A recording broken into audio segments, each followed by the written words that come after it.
Hello students, classroom में आपका स्वागत है। तो अपने नोटबुक्स तैयार कर लीजिए क्योंकि आज की क्लास बहुत ही एनर्जेटिक और शानदार होने वाली है। आज का हमारा टॉपिक है परमाणु की संरचना यानी स्ट्रक्चर ऑफ एटम। बिल्कुल। और आज हम क्लासिकल फिजिक्स की दुनिया से निकलकर क्वांटम सिद्धांत के रोमांचक सफर पे चलने वाले हैं। राइट। और स्टूडेंट्स ध्यान दें, ये कोई नॉर्मल डिस्कशन नहीं है। ये पूरा डीप डाइव एक मास्टर क्लास की तरह डिजाइन किया गया है। एकदम सही। खासतौर पर उन स्टूडेंट्स के लिए जो नीट, जेईई या बीएससी नर्सिंग जैसे एंट्रेंस एग्जाम्स को क्रैक करना चाहते हैं। हम एक एक कॉन्सेप्ट को बहुत ही रुक रुक कर और सिंपल भाषा में डिकोड करेंगे। हाँ, तो हम नोट्स को लाइन बाय लाइन पढ़ने वाले हैं। तो चलिए स्टूडेंट्स, शुरू करते हैं अपने पहले सेक्शन से, ऊर्जा का नया नियम, मतलब प्लैंक और आइंस्टीन की बातें। तो देखो, 20वीं सदी की शुरुआत तक क्लासिकल फिजिक्स का मानना था कि ऊर्जा का प्रवाह एकदम कंटिन्यूअस होता है, मतलब बिना रुके एक नदी की तरह। पर यहीं पर क्लासिकल फिजिक्स की फेल हो गई। और इसे समझने के लिए हमारे नोट्स में एक कॉन्सेप्ट दिया है, कृष्णिका, या जिसे हम ब्लैक बॉडी कहते हैं। हाँ, ब्लैक बॉडी। तो मैं इससे पहले डिफाइन कर देती हूँ। ब्लैक बॉडी एक ऐसा आदर्श पिंड है, मतलब एक आइडियल बॉडी जो सभी आवृत्तियों के विकिरण को, यानी सभी फ्रीक्वेंसी के रेडिएशंस को समान रूप से सोखती भी है और उत्सर्जित भी करती है। एग्जैक्टली। और जब वैज्ञानिकों ने इस ब्लैक बॉडी रेडिएशन को देखा तो पुराने नियम काम नहीं कर रहे थे। तब सन 1900 में मैक्स प्लैंक आए और उन्होंने एक बहुत जरूरी कॉन्सेप्ट क्लियर किया। वो क्या था? प्लैंक ने कहा कि ऊर्जा का अवशोषण या उत्सर्जन कंटिन्यूस नहीं होता। ये छोटे छोटे विविक्त यानी डिस्क्रीट पैकेटों में होता है। अच्छा, मतलब नदी की तरह नहीं बल्कि पानी की बूंदों की तरह। बिल्कुल। ऊर्जा के इन छोटे पैकेटों को प्लैंक ने क्वांटम नाम दिया। राइट। और यहीं से हमारा पहला इंपॉर्टेंट फॉर्मूला आता है। स्टूडेंट्स, इसे नोट कर लें। E = hν। करेक्ट। यहाँ E ऊर्जा है और न्यू जो है वो विकिरण की आवृत्ति यानी फ्रीक्वेंसी है। और जो H है वो प्लैंक कांस्टेंट है, जिसकी वैल्यू होती है 6.626 into 10⁻³ joule seconds. 6.626 into 10⁻³ joule seconds. बहुत बढ़िया। अब स्टूडेंट्स, इसी प्लैंक के सिद्धांत का इस्तेमाल करके आइंस्टीन ने प्रकाश विद्युत प्रभाव यानी फोटो इलेक्ट्रिक इफेक्ट को समझाया था। हाँ, ये मेरे फेवरेट टॉपिक्स में से एक है। नोट्स में इसे 3 सिंपल स्टेप्स में तोड़ा गया है। पहला स्टेप है हिट, मतलब एक निश्चित फ्रीक्वेंसी का प्रकाश किसी धातु से टकराता है। फिर आता है दूसरा स्टेप, चेक। हाँ, चेक, मतलब हमें देखना होता है कि क्या प्रकाश की फ्रीक्वेंसी धातु की दहली आवृत्ति, जिसे हम थ्रेशोल्ड फ्रीक्वेंसी V0 कहते हैं, उसके बराबर या उससे ज्यादा है। और अगर वो ज्यादा है तो तीसरा स्टेप होता है रिजल्ट। एग्जैक्टली। इलेक्ट्रॉन तुरंत बाहर निकल जाता है और नोट्स में एकदम साफ लिखा है नो टाइम लैग। यही तो क्वांटम का जादू है। लेकिन यह एक की रूल है जो एग्जाम में बहुत बार आता है। ध्यान से सुनना स्टूडेंट्स। बिल्कुल, बताइए। निष्कासित इलेक्ट्रॉनों की संख्या सीधे प्रकाश की तीव्रता यानी इंटेंसिटी के समानुपाती होती है। जितनी ज्यादा इंटेंसिटी उतने ज्यादा इलेक्ट्रॉन। राइट। पर उनकी स्पीड इंटेंसिटी पर डिपेंड नहीं करती है ना? एकदम सही पकड़ा।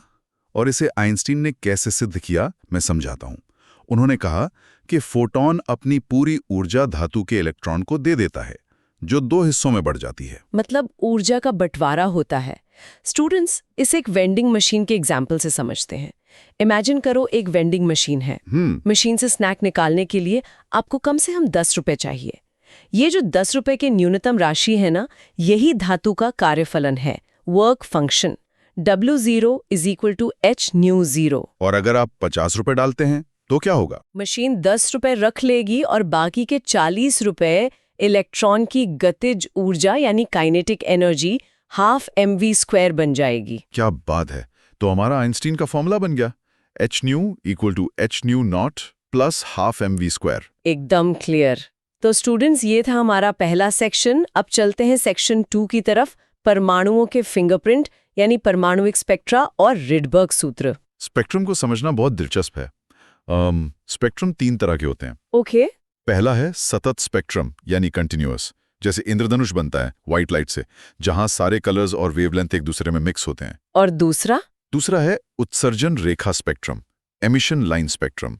इसमें काले बैकग्राउंड पर चमकीली रेखाएं दिखती हैं, ये तब बनता है जब उत्तेजित परमाणु वापस अपनी नॉर्मल स्टेट में आते हैं। हाँ, और नोट्स में इसे एटम्स फिंगरप्रिंट कहा गया है।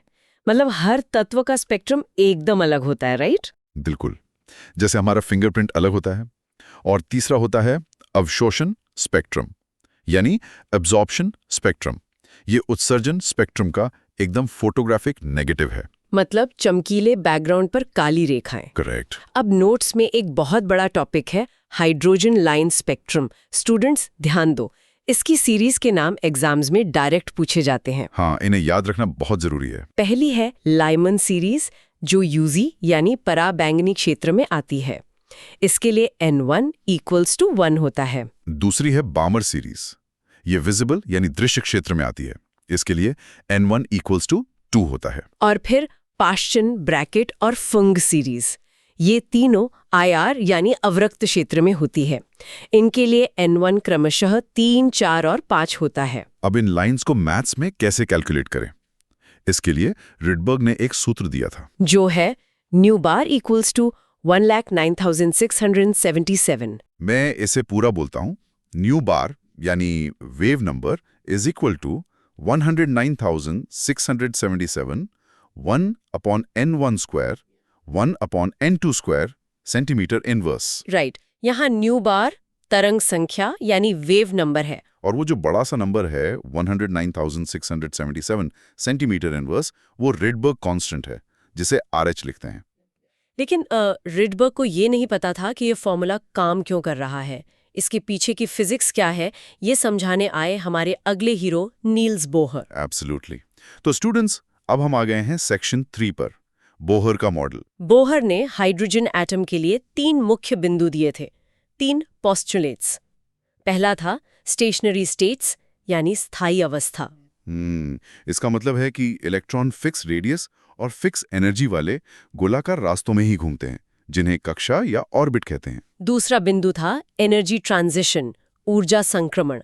जब इलेक्ट्रॉन ऊर्जा अवशोषित करता है तो उच्च कक्षा में कूदता है, और जब ऊर्जा छोड़ता है तो निम्न कक्षा में आता है। मतलब ऊर्जा का लगातार बदलाव नहीं होता, वो झटके से जंप करता है। इसे एक सीढ़ी की तरह इमेजिन करो स्टूडेंट्स। आप या तो पहले स्टेप पर खड़े हो सकते हैं या दूसरे पर। आप 2 स्टेप्स के बीच में हवा में नहीं लटक सकते। बहुत बढ़िया एग्जाम्पल है। और बोहर का तीसरा नियम था क्वांटाइज्ड एंगुलर मोमेंटम यानी कोणीय संवेग। केवल वही कक्षाएं मुमकिन है जहां mvr = nh/2π हो। mvr = nh/2π? यहाँ n की वैल्यू 1, 2, 3 कुछ भी हो सकती है। हाँ, बोहर ने इसके आधार पर कुछ बहुत ही पावरफुल फॉर्मूले दिए हाइड्रोजन और H समान आयनों जैसे हीलियम प्लस या लिथियम 2+ के लिए। स्टूडेंट्स, अपनी नोटबुक में ये फॉर्मूले हाईलाइट कर लो। पहला है त्रिज्या या रेडियस का, Rn = 52.9 × n²/z picometre. Rn = 52.9 × n²/z picometre. और दूसरा है ऊर्जा यानी एनर्जी का, En = -2.18 × 10⁻⁻18 × z²/n² joule. En = -2.18 × 10⁻⁻18 × z²/n² joule. अब यहाँ एक बहुत ही क्रूशियल इंसाइट है।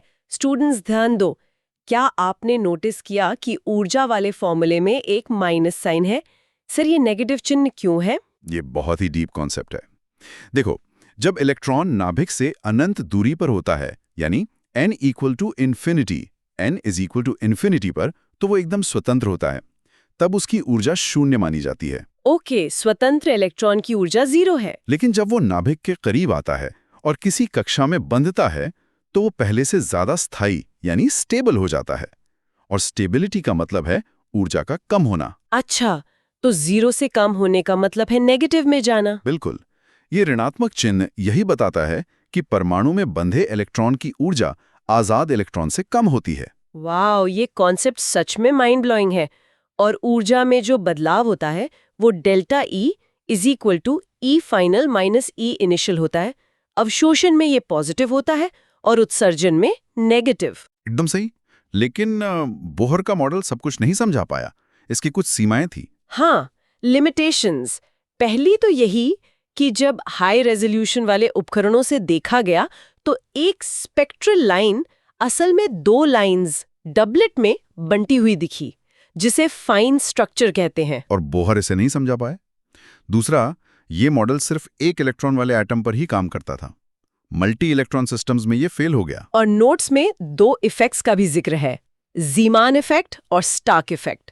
चुंबकीय और विद्युत क्षेत्रों में रेखाओं के विपाटन यानी स्प्लिटिंग को बोहर मॉडल एक्सप्लेन नहीं कर सका। और सबसे बड़ी बात, परमाणु आपस में जुड़कर अणु कैसे बनाते हैं, यानी केमिकल बॉन्डिंग कैसे होती है, इस पर भी बोहर का मॉडल खामोश था। तो फिर फिजिक्स को एक नए चश्मे की जरूरत थी। और यहीं से शुरू होता है हमारा आखिरी सेक्शन, आधुनिक क्वांटम यंत्र की द्रव्य का दोहरा व्यवहार और अनिश्चितता का सिद्धांत। 1924 में लुई दे ब्रोगली ने एक गजब का तर्क दिया। उन्होंने कहा, अगर प्रकाश, जो एक तरंग है, कण की तरह बर्ताव कर सकता है, तो द्रव्य यानी मैटर को भी तरंग की तरह बर्ताव करना चाहिए। बिल्कुल, इसे डुअल बिहेवियर ऑफ मैटर कहते हैं। और दे ब्रोगली का फॉर्मूला था लैम्डा इक्वल्स टू h/mv, जो h/p के बराबर है। यहाँ p संवेग यानी मोमेंटम है। स्टूडेंट्स, इस फॉर्मूले का इम्पैक्ट बहुत बड़ा था। इसी सिद्धांत की वजह से इलेक्ट्रॉन माइक्रोस्कोप का आविष्कार हुआ था। वाओ! और इसके बाद आए हाइजेनबर्ग, जिन्होंने सब कुछ पलट के रख दिया। हाइजेनबर्ग का अनिश्चितता का सिद्धांत। ये नियम बहुत ही सीरियस है। हाइजेनबर्ग ने बताया कि किसी इलेक्ट्रॉन की सही स्थिति यानी एग्जैक्ट पोजीशन और सही संवेग यानी एग्जैक्ट मोमेंटम का एक साथ निर्धारण करना पूरी तरह से असंभव है। इसका फॉर्मूला स्टूडेंट्स जरूर नोट करें। Delta x into delta p is greater than और इक्वल टू h/4π। इसके पीछे का लॉजिक बहुत सिंपल है। इलेक्ट्रॉन इतना छोटा है कि उसे देखने के लिए आपको उच्च ऊर्जा वाले प्रकाश की जरूरत होगी। और जब वो प्रकाश इलेक्ट्रॉन से टकराएगा तो टक्कर से इलेक्ट्रॉन का वेग और संवेग बहुत तेजी से बदल जाएगा। मतलब आप पोजीशन तो देख लेंगे पर मोमेंटम खो देंगे। एकदम सही। अब यहाँ एक सवाल उठता है, मैक्रो वर्सेस माइक्रो का। हाँ, मतलब अगर ये नियम सच है तो हमें गोल्फ की गेंद की पोजीशन और स्पीड एक साथ कैसे नाप लेते हैं? देखो, गोल्फ की गेंद का वजन होता है करीब 40 ग्राम। जब हम इस पर यह फॉर्मूला लगाते हैं तो अनिश्चितता आती है लगभग 10 to the power -28, 10 raised to the power -28, जो कि 0 के बराबर है। लेकिन इलेक्ट्रॉन का वजन तो बहुत कम होता है, 9.11 into 10 to the power -31 kilogram. हाँ, और इसके लिए अनिश्चितता बहुत अधिक आती है, लगभग 10 to the power -4, 10 raised to the power -4। मतलब बड़े ऑब्जेक्ट्स पर इसका असर नहीं होता, पर इलेक्ट्रॉन की दुनिया में ये बहुत बड़ा फैक्टर है। करेक्ट। और स्टूडेंट्स, इसी वजह से बोर की निश्चित कक्षाओं यानी फिक्स्ड ऑर्बिट्स का आइडिया पूरी तरह गलत साबित हो गया। बिल्कुल। तो स्टूडेंट्स, आज हमने बहुत कुछ कवर किया है। जल्दी से एक रैपिड फायर रिकैप हो जाए। प्लैंक का क्वांटम थ्योरी, आइंस्टाइन का फोटोइलेक्ट्रिक इफेक्ट, रिडबर्ग का फॉर्मूला, बोहर का एंगुलर मोमेंटम और फाइनली दे ब्रोगली और हाइजेनबर्ग के सिद्धांत। इन सभी के फॉर्मूले की एक मास्टरशीट बना लें और उसे अपने दिमाग में छाप लें। एंट्रेंस एग्जाम में ये बहुत काम आएगी।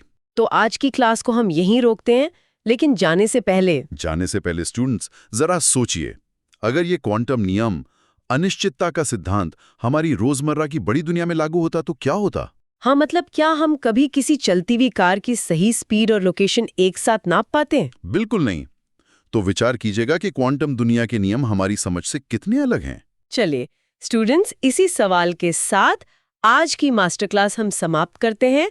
रिवाइज करते रहिए और हाँ, पढ़ाई करते रहिए। Good luck.